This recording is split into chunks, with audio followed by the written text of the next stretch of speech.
Hi, I'm Gerry Hayden. And I'm Claudia Fleming. We're from the North Fork Table and Inn in Southold, New York. And in this video, we are going to prepare our spice-crusted lamb with cocoa, cumin, and coffee. They smell fantastic. These spices for this lamb will bring out what is already an indulgent cut of meat and bring it to a very aphrodisiac kind of wonderful dish for Valentine's Day. And it's great for two. All right, Claudia, what we want to do is take the cumin, Okay. the cocoa, Cumin, cocoa, the coffee, Coffee. and the black pepper and mix Black them pepper. in that bowl so we create the whole spice mix. Okay. All right? Now, in the recipe it calls for an 8-bone rack of lamb, American preferably, and we talk about Frenched bones. And what that means is have your butcher clean up the lamb so that it's removed of its surface fat and what is called the chine bone, which is the small bone on the bottom of the lamb that is connected to the rib bones. So you want him to remove that, remove the surface fat, and then French the bones. What that means is clean the bones for you, because in this process you want the bones to be part of the presentation of the whole plate.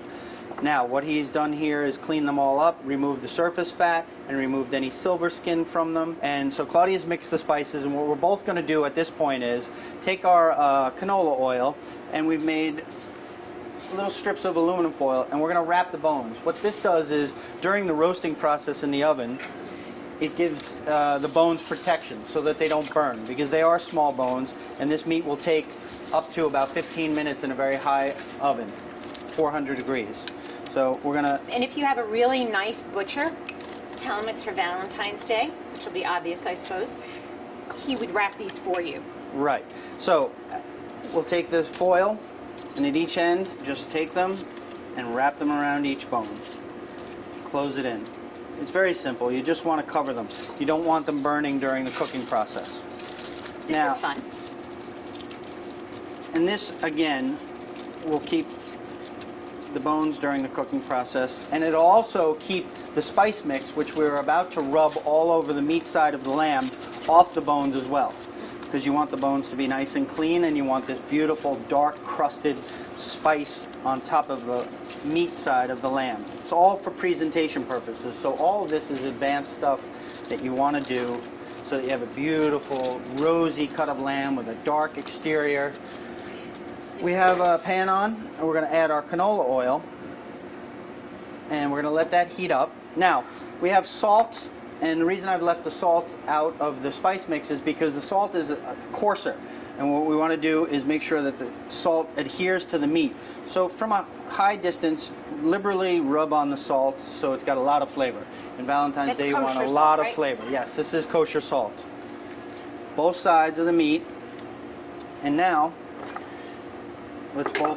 this is the part where you can get involved in Valentine's Day, where you want to take the spice and sprinkle it and coat the meat. All right, and you want to do the same thing on the other side. Mud pie. All right, and at this point, you have a good liberal dusting of the spice on the lamb. You want to make sure that the foil is on the bones properly. You want to make sure that the lamb is coated, and you want to bang it a little bit so that the excess spice falls off the lamb, because you don't want spots of this spice crusting on your lamb, because it won't cook. You want an even coat. And at this point, we're going to put it into the pan, and that oil is heated up. And at this point, what we do is we sear the meat. And in searing, what we're going to do is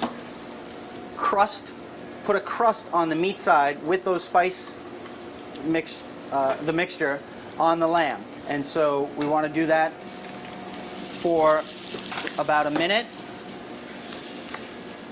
And you want to tilt the pan so that the oil in the pan, actually the meat slides back and forth in the pan, so you know that the spices aren't stuck to the pan or they're not burning. And at this point, Claudia, I'm going to need you to help me, because at this point in cooking, what we have to do is sear the one meat side, and then we both have to pick it up, and you can hold it like that. Oops. I lost a But that's all right. sock. You can put that back on. call it the lamb boot. And just hold that side because you want to be able to sear this side as well. There's an underside of the meat. There's the meat side, the underside, and then the bone side. And what we'll do is sear that. And this searing process seals in all the juices while it cooks. And at this point, we'll take it, turn it on its bone side, and we're going to go into our oven, which is set at 400 degrees.